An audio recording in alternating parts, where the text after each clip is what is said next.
شراغ لاس خبرونه لمر ماښام له نجیبې سره او تاسو ګورئ چې له ما سره دوه درانه میلمانه ناست دي او یقینا چې دوی کله نه هم کابل ته راغلي او دا چې دوی د هلمند نه خپل سفر شروع کوي نو تاسو په رسنیو کې دوی لیدلي دي په سوشل میډیا باندې هم تاسو لیدلي دي زه د دې په باره کې خبرې له دوی سره شروع کوم غواړم د هغې نه مخکې تاسو دا ویډیوي کلیپ وګورئ او بیا بېرته راستانه کیږو د هلمند ولایت د سولې کاروان د وینو له باران څخه سرچینه اخلي د نوي کال لومړۍ جمعې په مازدیګر د هلمند د اسمان وینې وورولې په هغه ورځ د غازي محمد ایوب خان لوبغاړي کې په لسګونو کسان راټول شوي وو تر څو د کشتي سیالۍ ننداره کړي ډېری کسان د هلمند ګاونډو ولایتو څخه لکه کندهار فراه او نیمروز څخه ځانونه را رسولي وو او پهلوانان هم د نوي کال په مناسبت د یو بل په مقابل چمتو شوي وو تازه دوه پهلوانان سره مخامخ شول چې ناڅاپه د انفجار غږ ټول دې ته اړ کړل چې له ځایه پاڅېږي او دوړې او غبار په چاپیریال حاکم شو او جسدونه پر ځمکه پراته او د باروتو تورې لړۍ د هلمند د اسمان یې پټ کړ په دې پیښه کې 14 کسان مړه او ډېر له 50 تنو زخمیان او سوري شول د نوي کال پر 4 اقبال خیبر خپلو نورو ملګرو سره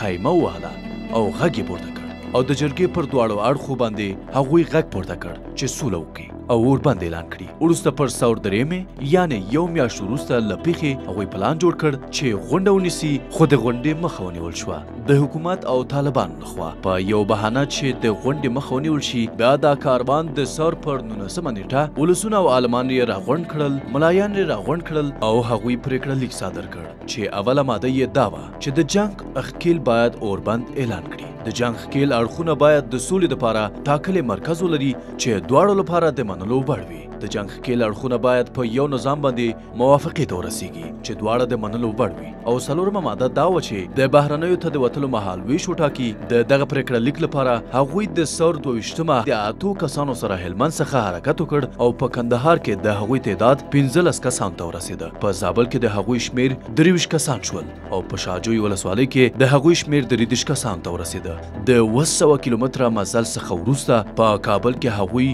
شمیر 150 کسانو ته ورسېده ښه نو یو داسې امید په افغانستان کې چې موږ د ډېرو کلونه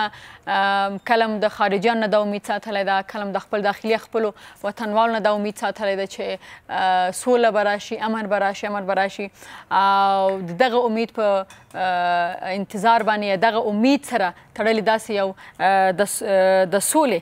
یو حرکت چې دی چې هغه هلمند نه شروع شو نو په هغې کې له ما سره اول اقبال خیبر ناستې ته چې د سولې ولسي حرکت مشر دی تاسو شراغ لاس وایم او بیا هم بسم الله وطن دوست چې د سولې ولسي جرګې ویان دی بسم الله جانه تاسو ته هم شراغ لاس وایم تاسو چې کوم کار شروع کړو یقینا چې غټ کار دی غټ ځیګر غواړي غټ سوچ غواړي او تر څو چې تاسو کابل ته راغلی سئ زما غوندې ډېرو خلکو به د رسنیو د ذریعې نه د سوشل میډیا د ذریعې نه هغه کتلي هغه درد د تکلیف نه چې تاسو تېر شوي ټول افغانستان تېر شوی دی نو اول خو دا راته وایستئ چې څنګه وشو چې ستاسو ذهن ته دا خبر راغی چې باید تاسو داسې پر امنه یو حرکت شروع کړئ هغه د هلمند د سر نه بیرته تر کابله پورې او په دې خبره څونه مطمئن یاستئ چې د دې به یو اثر یا یو نتیجه به هم ورکړي بسم الله الرحمن الرحیم په افغانستان کې ډېر محدود خلک دي چې ښه ژوند لري او ډېر زیات خلک دي چې ډېر زیات بد ژوند لري او دا موږ په دې سفر کې ولیدله چې حتی زموږ ډېرې خویندې دي میندې دي هغوی جامې خو یې بیخي نامنظمې دي نه ورته رسیږي خواړه یې هم نسته خواړه یې هم ډېر ابتدایي د شلومبو هم د شلومبو یعنې په روزه کې موږ ولیدله چې زموږ خویندو میندو کورنۍ شلومبې حتی د روژه ماتي لپاره نه درلودې هلته ډېر ژوند داسې چې د اوبو ته هم پاکو اوبو ته هم د سره سای نشته یا ډېرې لرې دي نو جګړې هر څه راڅخه وران کړي دي یو زموږ حقیقي ژوند دی یو زموږ نمایشي ژوند دی فرضاً یو دا ژوند دی پر ټلویزیون ښودونکی ژوند دی یو زموږ د کلي رښتیانی ژوند دی هغه ژوند مو سخت خراب دی نو او هلته لا هم زبېښاک روان دی خلک زبېښل کېږي وجه هم جنګ ده او جنګ خو اوس دې کچې ته ورسېده چې چاودنه به وسوله پړه به یې چا نه منله، تر دې حده بد وضعیت سو. بیا مجبوره سوله چې هلمند ډېر په تنګ سو او دومره په تنګ سو چې په یوه ولسوالۍ کې تر 9000 کسان ووژل سوله. هغه میندې چې 6 اولادونه یې پرله پسې وژل سوي وو، د هغوی درد دا آواز چت که لوړې که او موږ یې لا متوجه کړو چې باید پرې نه دو. نو هغه و چې بیا دا قطعنامه جوړه سوله او قطعنامه چې ابلاغ سوله، له بده مرغه په هلمند کې وضعیت داسې راغی چې خبریالان وویرول سوله، ټول مرکز ته راغله، سوشل میډیا قطع سوله، موبایل قطع سو. نو زموږ آواز هلته نور ټپ سو، هیچا نه سوی اورېدلی. مظاهرې روزانه مونږ کولې،